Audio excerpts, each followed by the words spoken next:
In 1991, 12 men were beaten, tied up, burned, and buried alive, and a road was built over top of their grave to hide it. Years later, a number of these men were identified by their families by the clothes that they had worn the day that they died. Now, this has got to be one of the most heinous stories that I've ever heard. Still, different people will have their own perspectives on what happened. It's a moment in history when Georgian vigilantes, militia men, or men who had decided to join in, ambushed a truck filled with Ossetian men, women, and children. And after beating the women and children, they were allowed to leave, but the majority of the men that were on board were kept behind, paraded through villages, tortured, and murdered in a sickening fashion. Yet no one has officially paid the price for this. The cycle just simply continued until it kind of just faded out on its own. But in this story, there were so many different factors at play. But I'm gonna give you the lineup so you know exactly who is who in this story. Make it clear.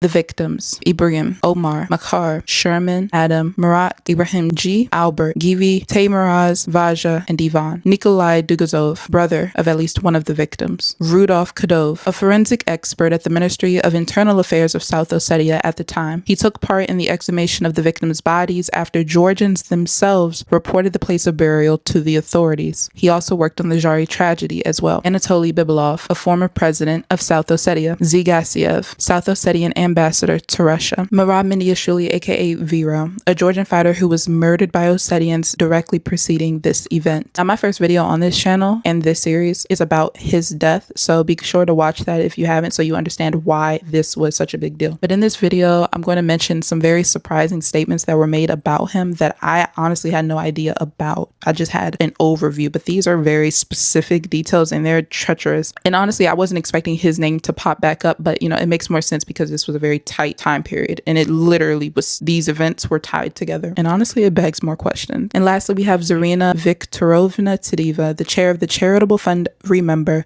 Committee for Families of the Dead, a humanitarian organization primarily focused on supporting the families of individuals who have died in conflicts or as a result of other tragic events in South Ossetia. Now, I don't know if she's still the chair or not, but at the time that the report that we're going to go over was written, she was. And I believe that history is best told by people who were actually there and not just opinions or a retelling of it. So in this video, we're going to go over different accounts and I'm just going to break it down and add commentary to it and context to it, so you know we're all on the same page. Now, first, the first source that I'm reading from comes from a politically active NGO. I believe was aligned with a self-determining South Ossetia. To recap, South Ossetia is a disputed region inside the country of Georgia. Only a few nations and republics, or whatever they call themselves or they're called, actually recognize it as being its own country or thing, and those are Russia and Russian aligned or Russian controlled places. So there's that. The rest of the world views South Ossetia as being in Georgia. So although you may hear me say Georgia versus South Ossetia, it's a disputed region inside one country. Ossetians are descendants of an Iranian people, so they are distinct from ethnic Georgians, but even Georgians themselves have different ethnic groups. So,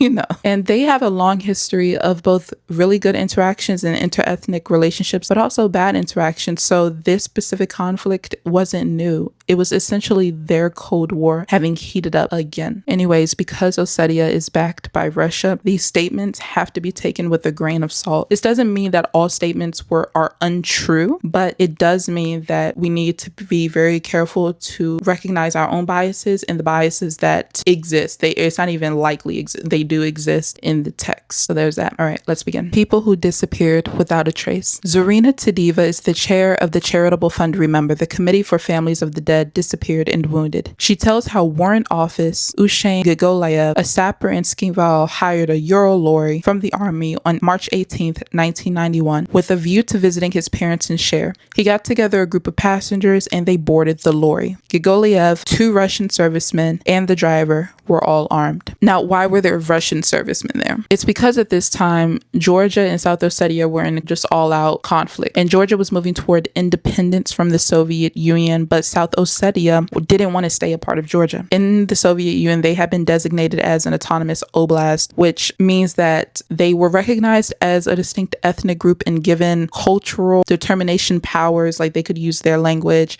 teach their language in schools, have their own government, local government going on and everything.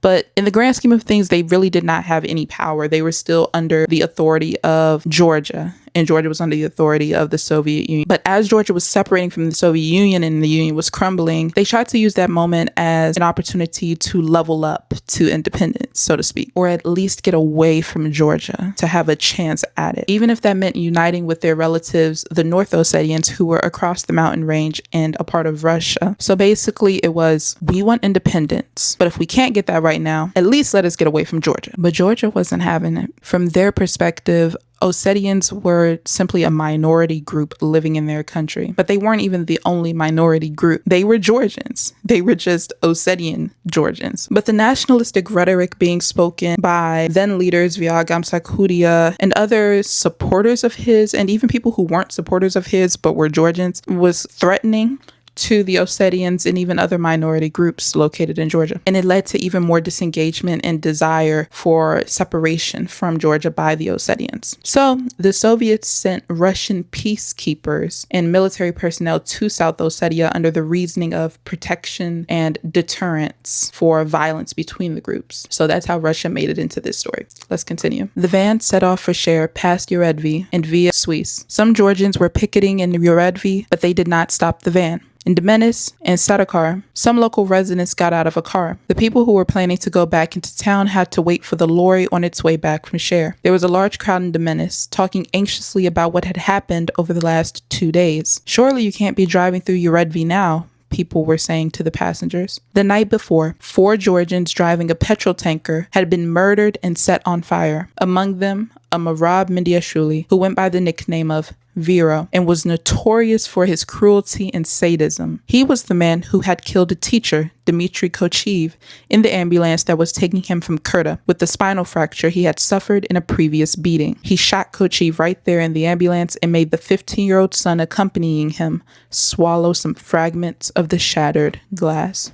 Now that's outright treacherous by many accounts. And these were some of the details about Merab that took me by surprise. Now, in my video about him, I didn't go into detail about the terrible things that he had did, but I did say that there was a reason why people feared him. So reading this gives a specific example of why he would be a reasonable enemy of the Ossetians. Still, context is important as well as disclosure. When I asked a relative of Merab's if they had ever heard that particular incident, they said no, and that he is regarded as a hero in Georgia. And for someone to have that level of respect given to them, they can't do things such as harm innocents, women, or children. So they don't believe that he did that. But I wasn't there though, clearly. So I can't verify if it's true or not. And as I went over before, the group that prepared this report does have a clear political stance, and they are aligned with Russia and against Georgia, or at least South Ossetia being a part of Georgia. So that requires scrutiny when it comes to these claims. Yet we know that Merab was violent. I mean, his nickname was Vero, which literally means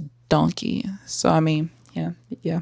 And we know that he was one of these Georgian fighters who was killing Ossetians, whether it was justified in the course of war or not. So there's that. Let's continue. Georgian paramilitaries were out to avenge Vero, and so it was dangerous to drive anywhere. The men did not want to look like cowards and went back to their lorry. That's that famous Caucasian, Eastern European masculine pride at play right there. And that may have been a huge factor as to why they were killed. There were 25 people inside. In Uredvi village, a tractor was parked at the crossroads where one leads over the bridge to Barula village. The lorry had no time to reverse before Georgian vigilantes leaped out, ripped off the tarpaulin, and poured into the back of the lorry, belaboring everyone with metal piping and hurling them onto the ground. This means they were hitting them with metal rods like this. When Ivan Dugazov shouted to the Russians to shoot, they clubbed him and he died on the spot. That's one of the men killed right there. Later, they hurled women and children back onto the lorry and let it through, but carried on pulverizing the men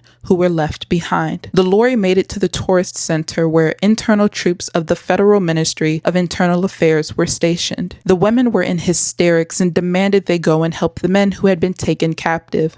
But the troops refused to do anything. Of the men, only the driver, 2 Russians, and Gogolayev in the driver's cabin were saved. They did not even try to open fire and or try to save the captives. Only that night's edition of the Vremya news program commented that 12 Ossetians had been stopped in Uredvi and taken away in an unknown direction. Reports of the incident emphasized that the passengers were seized on a regular bus route to divert any dissatisfaction with the military, who had done absolutely nothing to prevent this act of vengeance. Okay, let's stop right there to make this part a little bit more clear, because honestly, when I first read that, I immediately thought that these Russians were just weak, or they just simply did not care. Because why would they have guns, be in uniform, be military, and not do anything if they come under attack? But then I went and I researched who this group was and what their role was at the time. And that's when my preformed judgment of them changed. Now, who were the internal troops of the Ministry of Internal Affairs? Well, they were a paramilitary group. Gorbachev, the last leader of the Soviet Union, pulled pretty much almost all the troops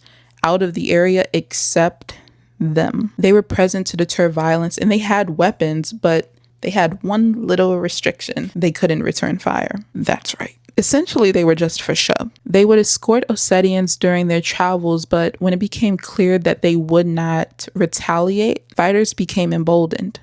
Understandably. So much so that during this time, both Georgian and Ossetians would take hostages and conduct exchanges of them at different places, including at police stations and stations where these personnel were crazy. But that's most likely the reason why the Russians didn't return fire or attempt a rescue. But you know what? That's actually pretty on brand with Russia's history with the Caucasus. They agree to protect, but don't do anything when they're needed. Let's continue. The captives were paraded around Georgian villages while their captors shouted, "Hey, anyone want a taste of Ossetian blood?" But the villagers shut their doors and windows. In Megrikivki, they were taken to the vigilantes' base, then driven back to Vero's father, who traditionally had the first right to exact revenge. But he wanted nothing to do with it and said he didn't know who had murdered his son. Now, I think that the tradition that is being referred to is that of blood revenge or blood feud. And this is a historic cultural practice in the Caucasus where if a member of someone's family is killed, all the men in the perpetrator's family is targeted to be killed by the victim's family. And they do that as one, an act of vengeance, but then two, to try to ensure that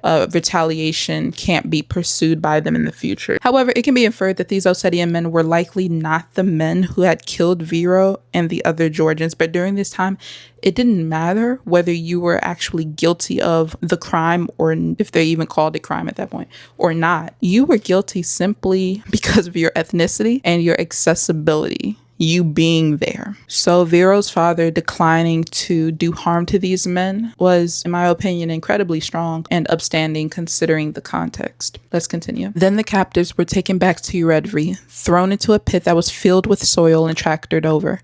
Givi and Tiamaruz Gagiev were among the 12 seized by the Georgians, and the next day, on March 19, 1991, their father Dmitry died of a heart attack. Relatives searched for the missing captives as best they could, and after a tip-off that some of the paramilitaries had criminal records, found ways of posting wanted notices throughout the Georgian prison system. The USSR Procuracy's Criminal Investigation Unit also carried out searches. They found the grave on September 26, 1993. And on the first day uncovered the remains of 5 people. A Georgian resident of Uredvi who had witnessed everything from a distance gave them a tip-off about the site of another mass grave. When all the remains had been taken away, he quickly lowered himself into the pit, unbeknown to anyone, and marked the site with stones. The remains of a further 7 people were discovered there on September 28th. All the corpses had broken ribs, and some had fractured spines. Their bodies were part scorched, and in the pit they found a melted petrol canister. The hands and feet of the murdered men had been bound with wire. This all is incredibly evil. There's no way to get around it. And Rudolf Kadov recounted, the bodies of the old man and his son were the first to be found, and then they were identified. We had to work with our hands to dig them out so as not to damage the remains, but we couldn't do it ourselves. At some distance from the ravine where they were buried was an empty place. It seemed that there was nothing else there, but we continued the search. And a little further we found 2 more bodies. They, unlike the others who had their hands and feet tied, were tied to each each other with wire backs. The bodies were burned and a canister lay next to them. And based on the birthdays, I believe that Adam Tukhov and one of the other Tukhov victims are the two who Rudolf Kadol was speaking about. There was a third Tukhov on there, likely related, so that would be 3 men in a family who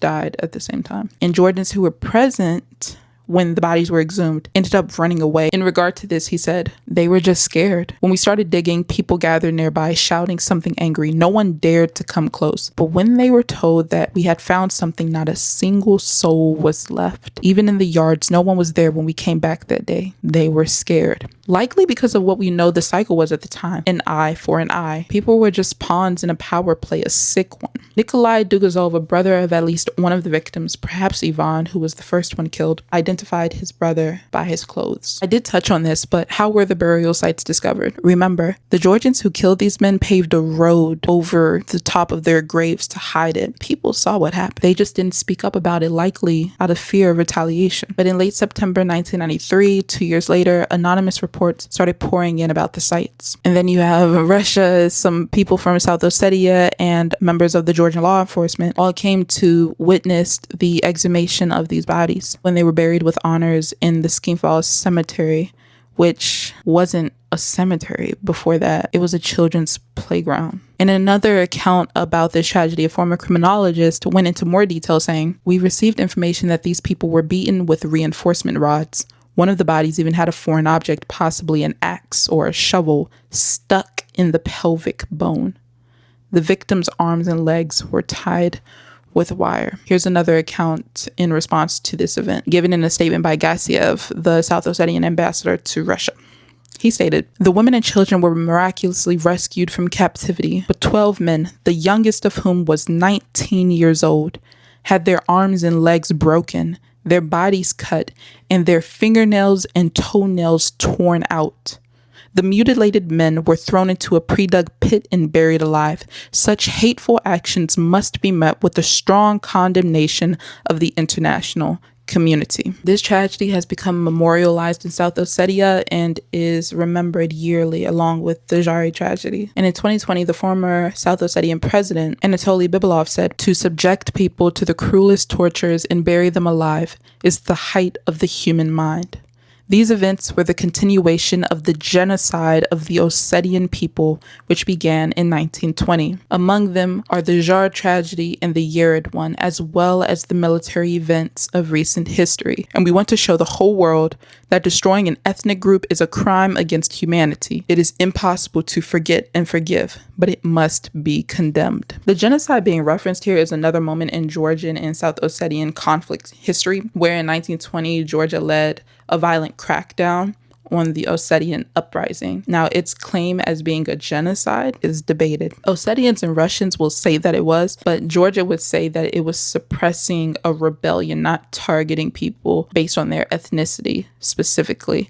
And this was during the time, again, where the Russian Empire had fallen and Georgia had gained its independence from the Russian Empire, and South Ossetia wanted to become independent from them.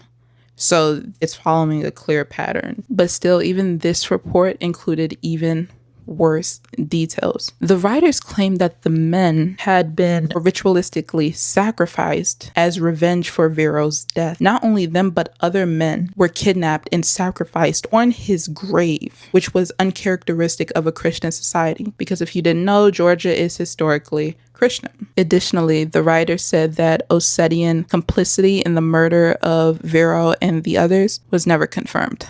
But then who would have done it?